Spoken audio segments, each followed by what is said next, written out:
Bonjour à tous et bienvenue. Aujourd'hui, on va décortiquer ensemble un guide. Un guide visuel qui promet de rendre l'idée d'une vie saine beaucoup plus simple et accessible.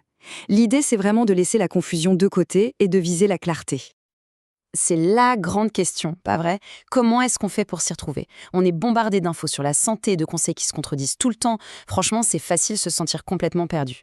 Alors, la question reste, comment on trouve un chemin qui soit à la fois simple, clair et qui marche pour de bon? Eh bien, c'est justement là qu'intervient notre guide du jour. Cette infographie, c'est un peu comme une carte au trésor pour le bien-être. Elle décompose tout en étapes super simples, super concrètes. Allez, on embarque pour ce voyage. Bon, par où on commence? Eh bien, par la base de la base, les fondations. Il s'agit de comprendre comment bien nourrir son corps. Et ça, sans surprise, ça commence dans l'assiette. Alors le guide nous donne un principe clé, vraiment un truc tout simple à mémoriser. La règle des proportions. C'est le point de départ pour être sûr que chaque repas est bien équilibré. Et là, visuellement, c'est limpide. C'est très simple. Imaginez votre assiette. La moitié, hop, on la remplit de légumes et de légumineuses. C'est ce qui va amener les fibres, les vitamines, tout ça. L'autre moitié, on la coupe en deux. Un quart pour les céréales complètes, ça c'est le carburant longue durée, et l'autre quart pour les protéines qui sont, elles, essentielles pour les muscles. C'est un schéma hyper facile à retenir, non? Maintenant, attention, les proportions, c'est bien, mais la qualité de ce qu'on met dedans, c'est tout aussi crucial. Le guide est très clair là-dessus.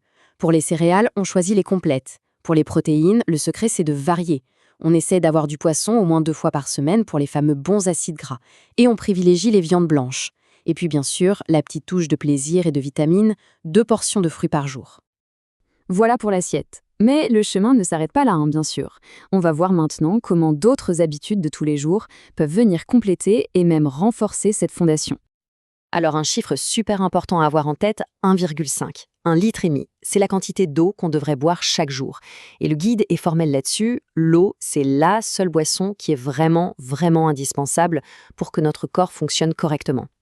Ensuite, un mot qui est essentiel, la modération.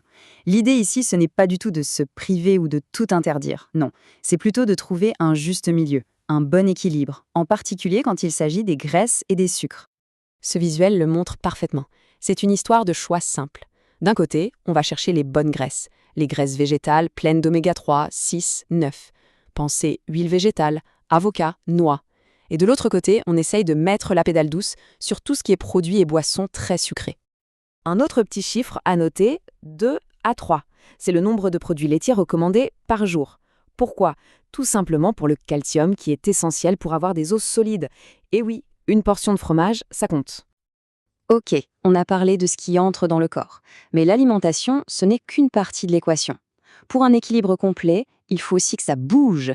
Le mouvement est indispensable pour la vitalité et surtout pour la santé de notre cœur. Et voilà le deuxième chiffre clé de notre guide aujourd'hui. 30. 30 minutes. C'est le temps d'activité physique qu'on nous recommande chaque jour. Ça peut sonner comme beaucoup, mais attendez, c'est bien plus simple qu'on ne l'imagine. Alors concrètement, comment on fait ces 30 minutes? Le guide est super pragmatique. Il parle de marche active. Pas besoin de courir un marathon, juste marcher d'un bon pas, si possible au moins 5 jours par semaine. Et le bénéfice numéro 1 de cette petite habitude, il est énorme. C'est la protection de notre cœur, notre moteur. Et voilà, on a fait le tour des grandes étapes. Maintenant, on va prendre un peu de recul pour voir comment toutes ces pièces du puzzle s'assemblent pour former une image complète, celle d'un mode de vie qui est non seulement sain, mais aussi durable. Parce que c'est ça le point le plus important à comprendre. Ce n'est pas un régime qu'on fait pendant 3 semaines. Pas du tout. L'idée, c'est vraiment d'intégrer ces habitudes, tranquillement, petit à petit, dans son quotidien, pour un bien-être qui dure. Quand on revoit le guide dans son ensemble, on voit bien que tout est lié. L'assiette, l'eau qu'on boit, la modération, le fait de bouger. Chaque petit geste vient renforcer les autres. Et c'est vraiment ça la force de cette approche. C'est un système, un tout qui est cohérent. Alors, pour finir, une petite question. Après tout ce qu'on vient de voir, quel serait le premier petit pas, tout simple, qu'on pourrait faire dès aujourd'hui pour se lancer? Ça n'a pas besoin d'être énorme. Peut-être juste ce soir, ajouter une portion de légumes en plus, ou alors profiter d'une pause pour aller marcher 30 minutes. Finalement, le plus important, c'est juste de faire ce premier pas.